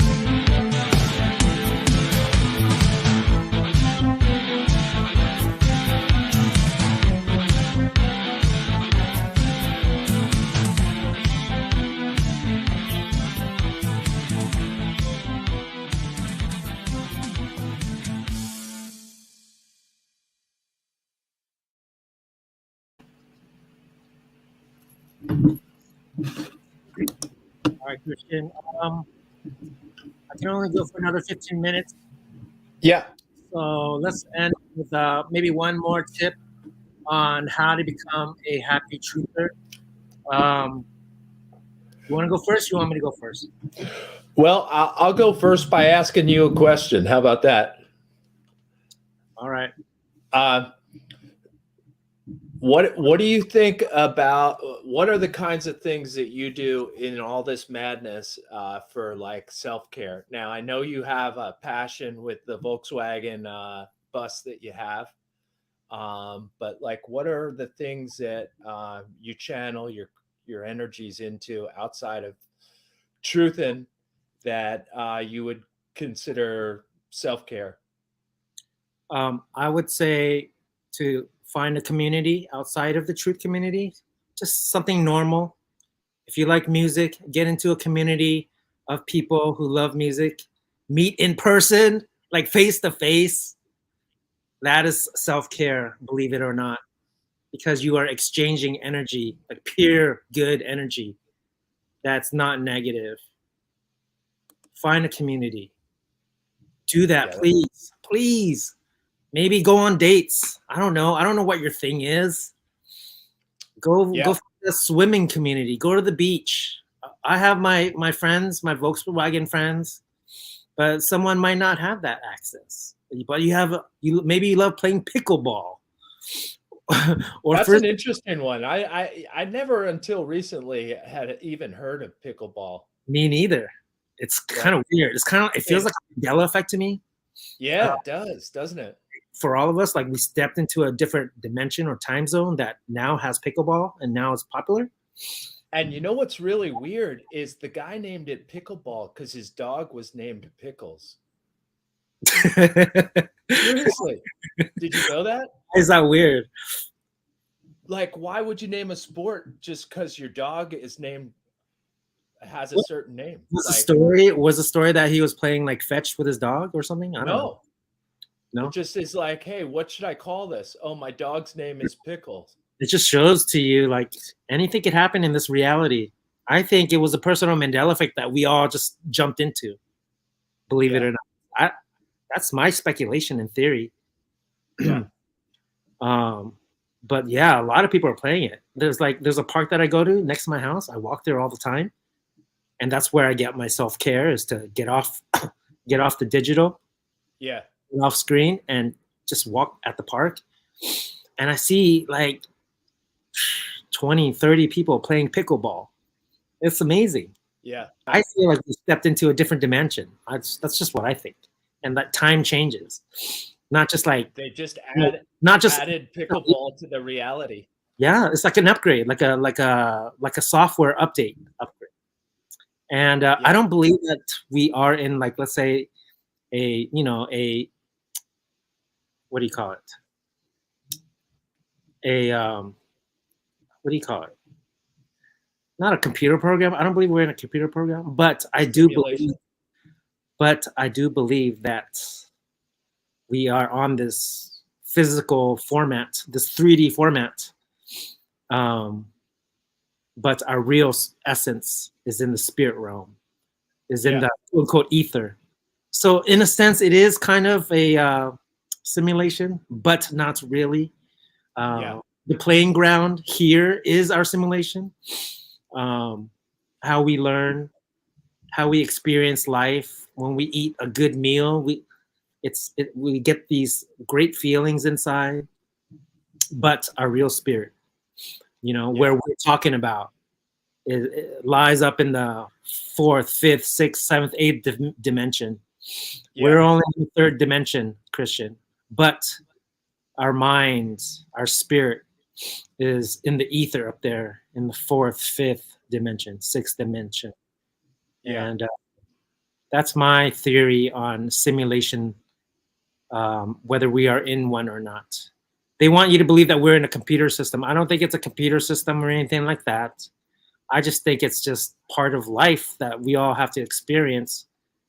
And it's the playing ground, the training ground, per se. And I think that's why certain people like you and I connect. We don't really connect on this physical level. We connect more on the ether arcade level, where we're playing our own, hero in our each individual arcade cabinet. And we're kicking ass. We're kicking ass, Christian. Yeah, totally, dude. But again, we're in the arcade nudging each other in the elbow, like, hey, what's up? Good job. Good job on that level, Christian. Yeah. Maybe you can do this better that next time. And you're giving me tips on how I'm playing my arcade game. How to face the bosses. How to face the bosses in a way where you'll survive all 3 lives of yours. Yeah. in the game. Or it's game over. And you know what? Sometimes we share the same arcade cabinet where we're playing the same level together. Sometimes we are. And then other times we're in different arcade cabinets. And that's how I see the whole ether simulation thing here. And we've connected, and there are some people that you just connect on the ether level, on that higher dimensional level. And we ought to really cherish those people in relationships, because there's not a lot of them. But when we do find those few who we really connect with, we really should cherish them and learn from the relationship. What do you have to teach me, and what do I have to teach you in this lifetime? Because there is really no way to explain how we met, like through Truth Online and on YouTube, through Brian Staveley's channel and all that. Like, if you think about it, it's kind of a miracle to be able to connect in this way and to find each other in this simulation. So I kind of feel like a little of the same, that it's definitely not a computer program that Elon Musk would like you to believe that we're living in, but I do believe that the natural world, which has probably got all of these amazing aspects to it, has been completely masked over by an artificial matrix of lies and deceptions and fabrications and stuff like that we don't even see the natural world, right? It's kind of right from day one, we've been steered into this artificial world that is being fed to us. So in a way, that is like the Truman Show. It's like it is a simulation, in that Truman was living in a world that was simulated around him.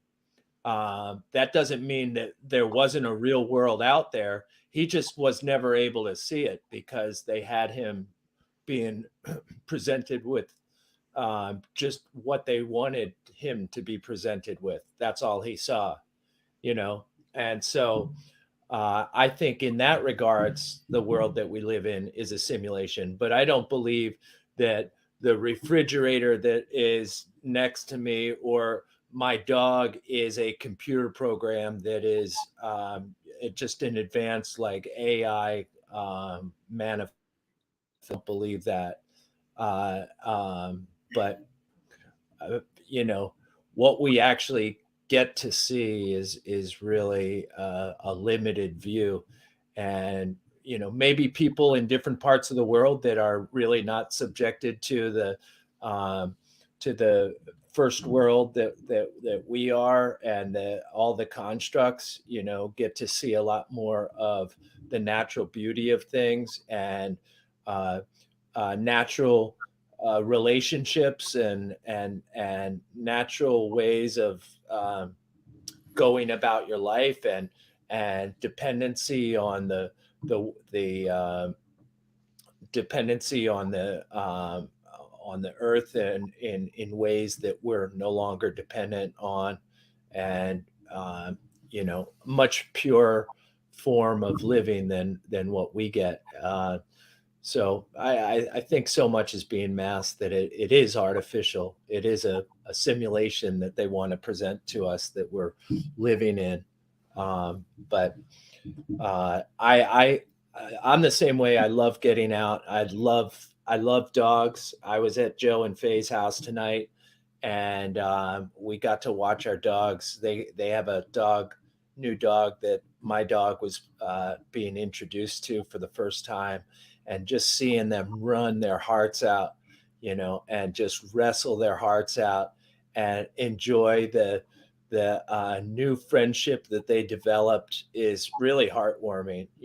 So I would say animals to me is a big part of my self-care. It's something that I really enjoy. To see the purity of a animal living, and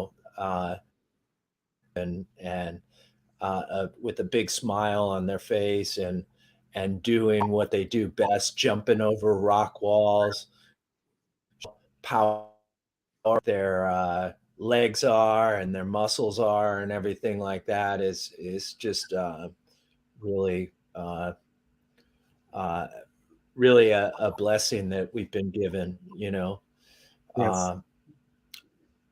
I was at the park, and obviously, yeah, I was at the Go park ahead. today, and I'm starting to realize that in life, there are some things that you are meant to see. Only you at that moment in time.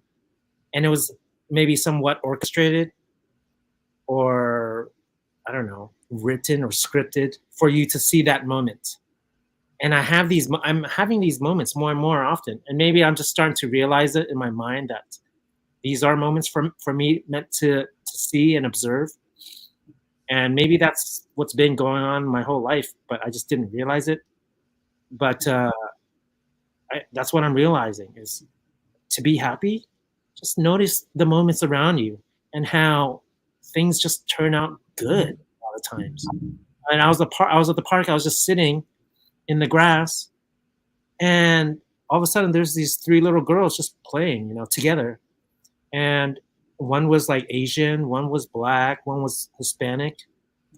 And they're all like 5 or 6 years old at the park, just playing right in front of me. And I just thought to myself, wow, you don't really see that very often anymore. And they were just so carefree. But they didn't notice me when I saw them, when I was observing them. They were racing around the park. And then, I don't know, 5 minutes later, they ended up right in front of me again. And they sat on the bench they sat on the bench, and then they spotted me. And then they were like, talking to each other, right? And I just smile, And that was a moment that I got to share. Like, wow, like they interacted with me there, and I didn't even ask for it. And I wasn't even pushing for it. It just came to me. And maybe I was meant to observe that, just to be happy for today, to get my mind off of the computer or off the screen, to realize, wow, there are kids that are just having so much fun, and I can be a part of that, and I could share that experience with them just by observing. And they noticed me, and they saw me, and they, you know, I don't know, maybe they thought I was just a weirdo for sitting there, but they ran away, and I think they talked to their parents about me because I guess parents looked at me. I was just sitting there on the grass, okay, minding my own business. But it was such a sweet moment for me. I thought this, but like I said, maybe they're in life. There are just certain moments that are orchestrated for you to notice and to witness and to see and cherish, and to just fall back on that, knowing that, oh, I experienced that today. I could be happy. Today was a happy day because I noticed that or I saw that. And I'm sure, Christian, you have a lot of experiences like that, whether it's with your dog or with your family. You're very observant. The things that I see, man, that come across my eyes, man, the stories that I could tell you guys, but it's a. If you don't mind, I just have one last story that happened on Friday night. That was an awesome story.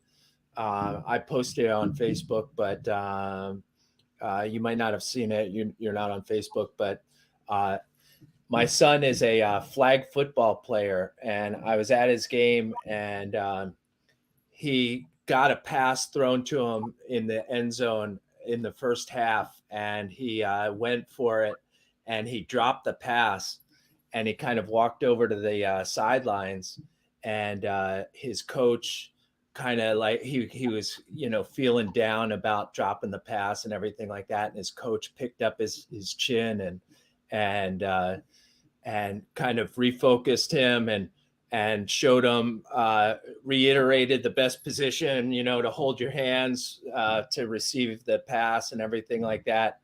And so in the second half, he also was at the goal line, and he had a pass thrown to him, and he pulled it down, and he got it and scored for the team, and the whole team erupted, and his coach gave out this amazing, like, you know, like I had never seen the kind of emotion that came out of this coach.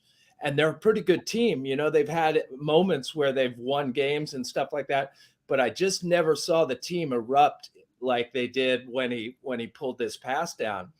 And so after the game, I found out that the coach had set a goal at the beginning of the year that everyone on the team score.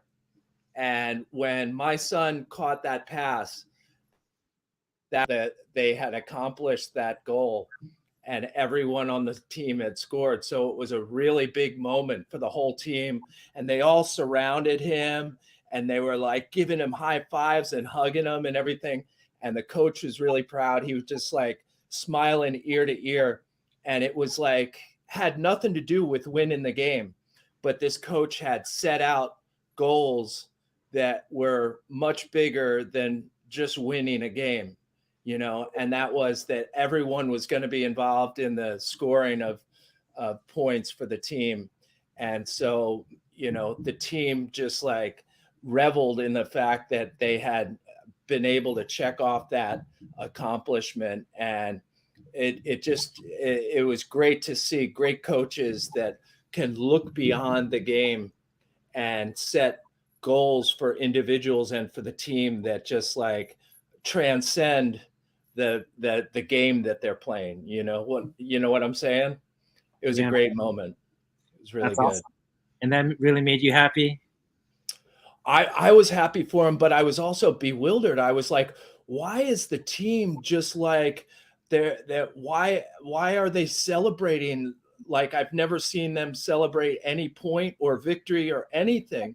They'd never celebrated like this. They were just like all fired up, and it was like a really meaningful moment for the whole team.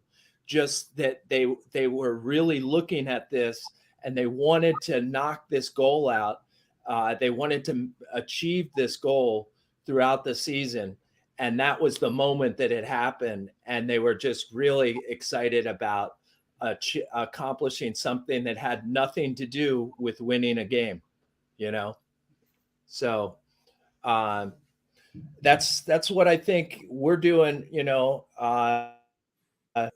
I think great coaches, great people in life, they're playing a different game. They're not playing the game of life. They're playing at another 3D.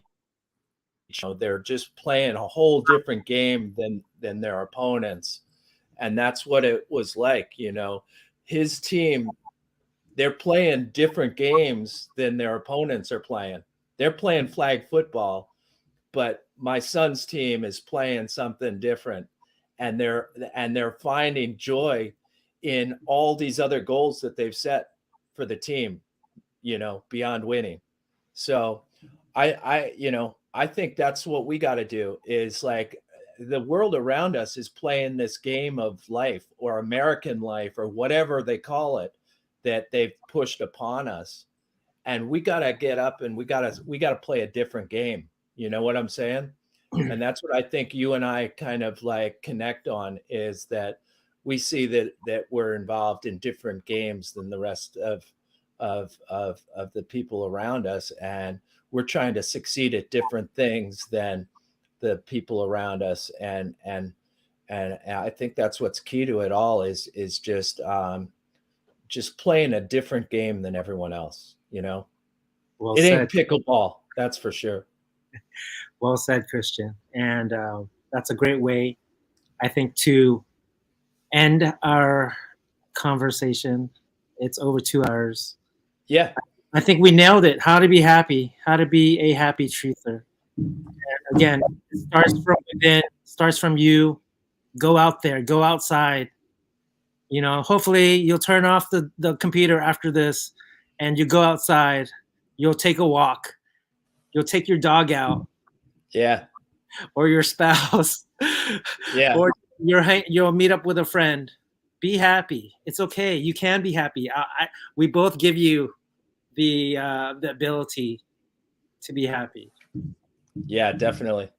Hey, also on another note, you know, we Levelhead is a band that we started, and we've been doing stuff, and we've got limited funds. We've got like Ray has been breaking some things in the band, and we've been replacing some things, and we're going on these road trips, and we've got tolls and gas and everything like that we're purchasing.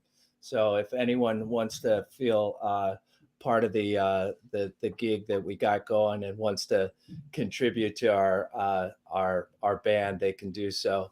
Yeah, and you guys are doing definitely use it, because we're going on a pretty lengthy road trip that's going to cost us some money. So we're just trying to figure out ways to make it happen with the band. So I've got a PayPal and a Cash App. If anyone wants to throw some money our way for gas, that'd be awesome. How much do you think gas will be? Like what, $400 on that? I don't know. We've got a trip to North Carolina, then South Carolina, then Florida, then back, and stuff like that. So yeah, we've got a few $100s in gas. My van gets like 30 miles to the gallon, which is pretty good actually for a van. But you know, we just have expenses on the road and tolls and everything like that, and some equipment purchases that we got to make. So we're trying to make do with what we have, and we've gotten some nice contributions so far. But like I say, Ray keeps breaking stuff in the band, and we have to keep her. Oh my gosh, it's really funny, but I've broken some things too, so I can't just blame it all on him. But well, you know what? Anything helps. So if you guys want to contribute $20, $50, even 100 or 200, they would love it. Maybe Christian, you can post up a Patreon list or names who've contributed. I don't know, but definitely reach out to Christian and Boston Ray. Maybe I'll put up your info in the description box later on tonight. It's just Christian F. Knapp is my PayPal and my Cash App. And we'll make you honorary members of Levelhead. So nice. Well, I think that's that. Anything else you want to say to our audience before we go? We got some legends in the chat. I just want to thank everyone for being out there. The week is coming up here, and I just hope everyone has an awesome week ahead. And you know, I hope that there's a certain element of positivity that you get out of these streams. Like, dude, you're one of the most positive guys that I know, and I think you're right. I feel you in a much more spiritual way, even though we've never met in person. I really do feel like we've connected on we've had some great conversations in private, and it's great to be able to have these talks now, you know, on your channel here. So let's keep doing it. You know, I always feel energized after these things, and I hope people in the chat do as well. Yeah, we'll definitely do it again. We'll have to make it maybe a routine thing, maybe once a month or once every other week. We'll keep it short, hopefully under 2 hours, so that people can have time to do other things. It's always fun talking to you, Christian, and always the people in the chat are always positive. And I think they truly love us. You know, they love you and I, because if they didn't, they wouldn't tune in. But they do, and a lot of them are tuning in all the time. So we see you, and we do care. And again, ultimately, we just want to be happy in life, whether we know a little truth or a lot of truth. You know, we all want to be happy. And Truman, he wasn't just stuck there, figuring out truth. He wanted to find happiness, and that's why he escaped, because he wanted to be happy. And for us, we have to have that same mentality: is just try to be happy wherever you're at. Carve out that path, and it's daily effort that we all need to put in. And your idea, your picture of your happiness is totally different than mine. So you got to carve it out for yourself, right, Christian? Definitely, man. All right, bro. Thanks again, and we'll catch you on the next one. Much love. See ya.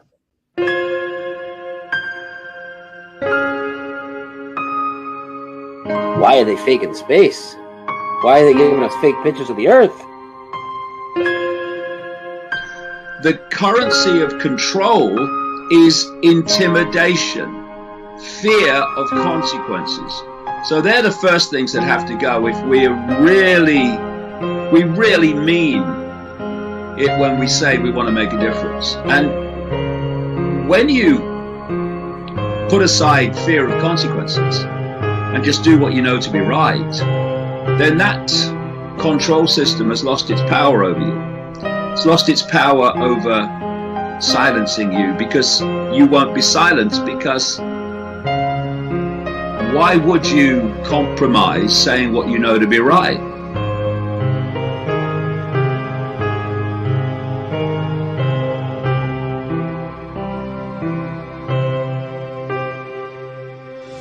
This is the moment men have worshipped as a goddess.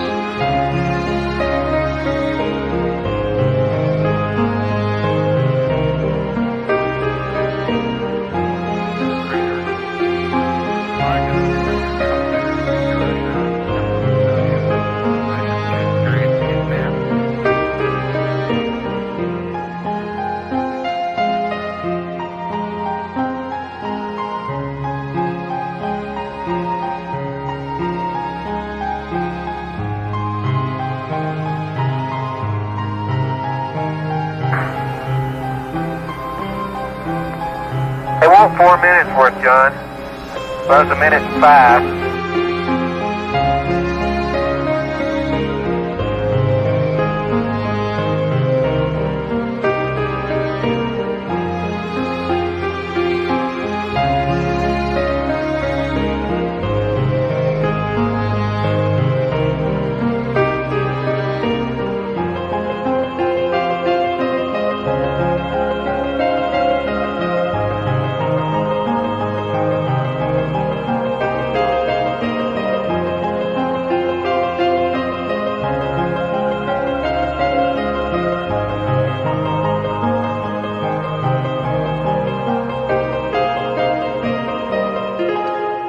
only the asteroids, small bodies ranging from boulders to chunks 300 miles across, hundreds of them swinging in orbit about the sun. All right, but we will at 5.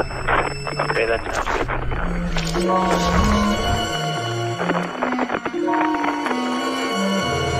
You don't mind a little dirt here and there, do you, Jay?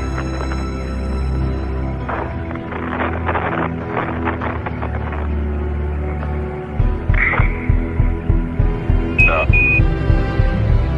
500 million miles out from the sun, the giant planet Jupiter, ruling 12 moons.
The Euclidean space-time is a closed surface without end, like the surface of the Earth. One can regard imaginary and real time as beginning at the South Pole, which is a smooth point of space-time where the normal laws of physics hold. There is nothing south of the South Pole, so there was nothing around before the Big Bang. This is called gravity. I don't remember seeing any. There's no big agenda here. No big deal. These guys tell you there's no God. They tell you you live on a globe. They tell you evolution's real. They're all lies. They're all lies. They're all tied together. We're all controlled by the same people.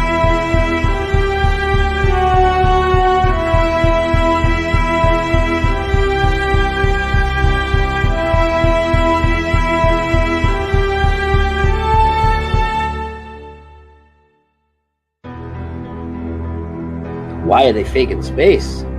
Why are they giving us fake pictures of the Earth?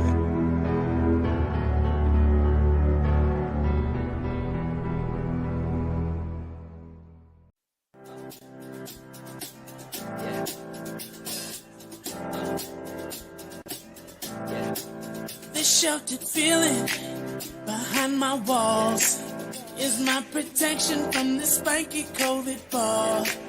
I wear PP all through my home. Plexiglass, my ceiling, it's my safety zone. Got sanitizer in my pocket, covered in a plastic sheet. Feel that hot breath coming back in when I cough. I can't take my shielding off yet till we all get the vaccine. Numbers spike when we go outside, so just stop. Don't like the streets where everyone goes. Nowhere to hide when you're standing so close. Now just move, cause you already know there's a message. Now I step away from you, my mask, yeah. Scared you're creeping up on me with your mask. Come on, thought you told you what to do. You mask. Ain't no COVID leaving soon, so keep masking. Can't stop the breathing, so just mask. Can't stop the breathing, so just mask. Ooh, something cynical. It's in the air, it's in my blood, a cushion ball. Through every season, out of control. The numbers spike, no healing, change the color zone. Got contract tracing in my pocket, covered in a plastic sheet. Feel it hopping in my body when you walk.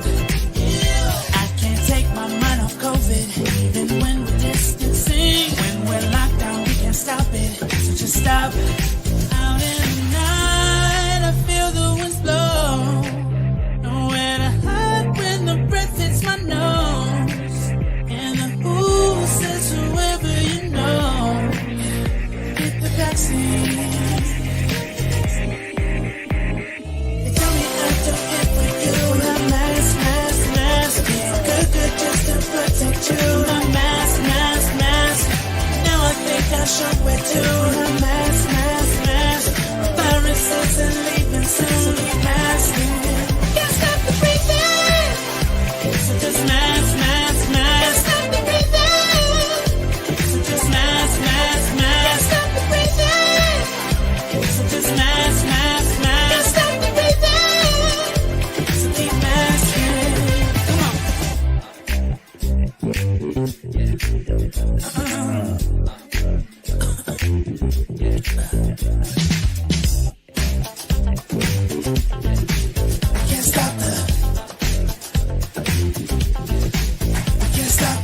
Can't stop the.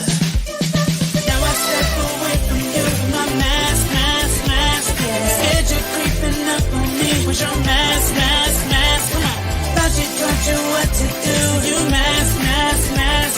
Ain't no COVID leaving soon, so keep masking. Everybody stay 6 feet from just mask, mask, mask. Stop the breathing. 6 feet from just mask, mask, mask. Stop the breathing. Just mask.